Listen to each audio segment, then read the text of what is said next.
Goedenavond, het is zaterdag 17 september en dit is het Zeeuwse nieuws van vandaag.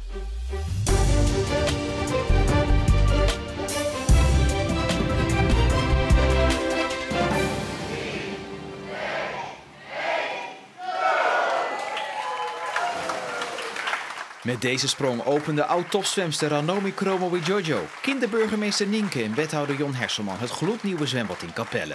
Nou ja, gloednieuw. Het zwembad en het sportcomplex zijn al een paar maanden in gebruik, maar werden vandaag officieel geopend tijdens de open dag. Waarop ook de naam van het zwembad bekend werd gemaakt, namelijk het Ranomi Kromowidjojo bad. Ik ben heel trots dat mijn naam hier nu staat. En ik wens iedereen hier heel veel zwemplezier toe in het nieuwe zwembad. Dat het bad is vernoemd naar de oud-Olympiër en niet naar een lokale held of bekendheid zoals Annie M.G. Smit was een logische keuze. Ja, maar die hebben geen Olympische medailles natuurlijk. Ik bedoel, zij is gewoon het boegbeeld van de afgelopen 10 jaar zeker van het Nederlandse zwemmen, het Nederlandse dameszwemmen. En dan moet je van de nood een deugd maken. Wel of geen Kapelse vernoeming, het maakt de gebruikers allemaal niks uit, want allemaal zijn ze blij met een nieuw, fris en toekomstbestendig sportcomplex. Met al zijn voor- en nadelen. Nu weer helemaal nieuw. Het is wel een wat zwaardere vloer. Was even wennen voor mij in het begin, maar ja, ik had wel zoiets van als ik het op deze vloer kan, dan kan ik het op elke vloer. Dus. Ik ben heel blij met het nieuwe gebouw. Van de week competitie, toen was het bloedheet. Nou, alleen de temperatuur moet nog een beetje geregeld worden, want het is wel erg warm. Voor tafeltennis is de vloer wat minder geschikt. Ja, die balletjes die moeten stuiteren. Voor ons wel gunstig nu. Wij kunnen eraan wennen en de tegenstanders hebben er dadelijk last van. Duizenden peren hangen klaar om geplukt te worden voor het goede doel. Initiatiefnemer Robrecht Moerman kreeg het idee toen hij de boomgaard bij de bouwmarkt in Goes er verloederd bij zag liggen. Mijn zoon die loopt stage bij de Gamma hier in de bouwmarkt. Dus daar kwam ik wel eens. En toen zag ik deze boomgaard, die staat te koop. Dus toen hadden we het idee gekregen om de Gamma te benaderen. Van joh, mag ik die boomgaard weer opknappen? Proberen en dan de peertjes te plukken en die dan te verkopen voor het goede doel, voor mushy chips. De plukkers hoeven alleen een emmer aan te schaffen en mogen die dan zo vol stoppen als ze willen. Ja, de boomgaard is hier eigenlijk nog een restant van het verleden. En op deze manier kun je het toch voor iets goeds gebruiken. We vinden het gewoon hartstikke leuk om te doen, even in de boomgaard. Dus dat is hartstikke leuk, om de hoek. Dus dat wil je nog meer. De initiatiefnemer hoopt op 100 plukkers, maar weet niet of het met het weer van dit weekend wel lukt. Al heb ik wel de insteek, al komt er maar 1 iemand of ik verkoop maar 1 emmer.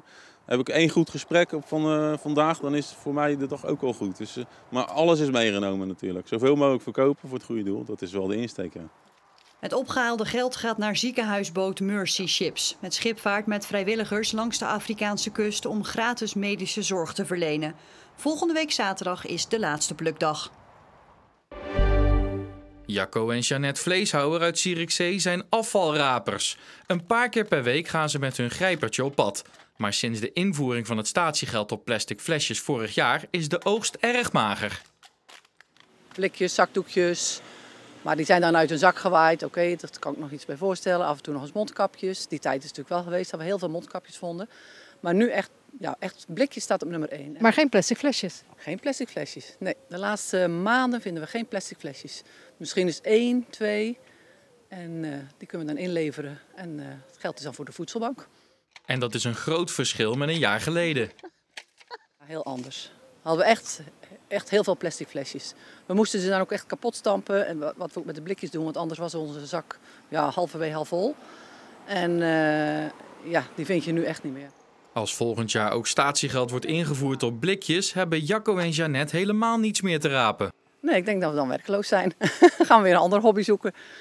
Of misschien dan de peuken. Want de peuken die liggen er nog genoeg. Dus misschien ook het roken verbieden. Nou, dan hebben we echt helemaal niks meer te doen. Ja, straks zijn wij overbodig, dus dat zou mooi zijn. Dat is de bedoeling. In de 4e divisie van het amateurvoetballen thuisduel van Kloetingen in de wit-groene shirts tegen Spijkenisse in de 4e divisie.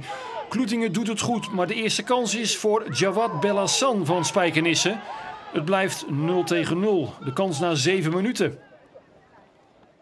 Promovendus Kloetingen staat op de 3e plaats. Spijkenisse staat 9e. Na een klein half uur opnieuw een kans voor Spijkenisse. En nu zit hij er wel in. Xander Buitenhek met de 0-1 voor de formatie uit Zuid-Holland. Kloetingen krijgt niet heel veel kansen. Dit is Ruben de Jager op slag van rust. Geeft de bal voor en dit is toch een goede kans voor Thomas de Rijke. Maar zijn inzet gaat hoog over.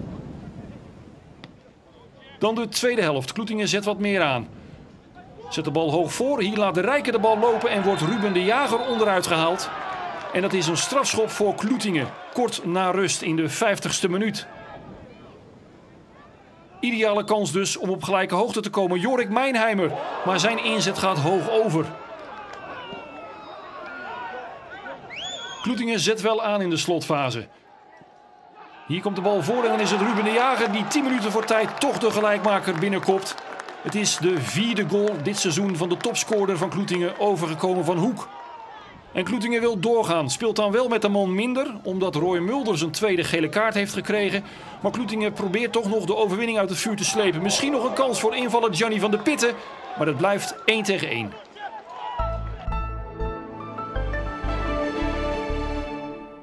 Het was ook vandaag een wisselvallige dag met flinke wolkenpartijen, maar toch wat meer opklaringen dan gisteren. En met enige regelmaat kwamen er daardoor ook weer mooie regenbogen voor en die laten zich aan zee altijd mooi zien.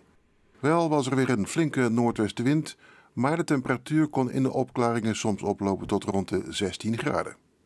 Nu zal het vannacht tijdelijk weer wat droger zijn en de wind neemt landinwaarts weer af. Aan zee blijft windkracht 6 staan. Morgenochtend neemt de kans op regen van het noorden uit weer toe en in de loop van de ochtend en de eerste helft van de middag passeert die buienzone naar het zuiden. Er is daarbij ook kans op een onweersbui. Na die buien klaart het in de namiddag en avond vrij goed op en dan blijft het overwegend droog. De maximumtemperatuur is ongeveer 15 graden en er staat nog een matige tot krachtige noordwestenwind. Maandag is het rustiger, maar er zal nog wel een bui vallen. Vanaf dinsdag is het een paar dagen overwegend droog en vooral rustiger weer, met langzaam wat stijgende temperaturen. Tot zover het nieuws. Zometeen een overzicht van het Zeeuwse nieuws van de afgelopen week. Fijne avond.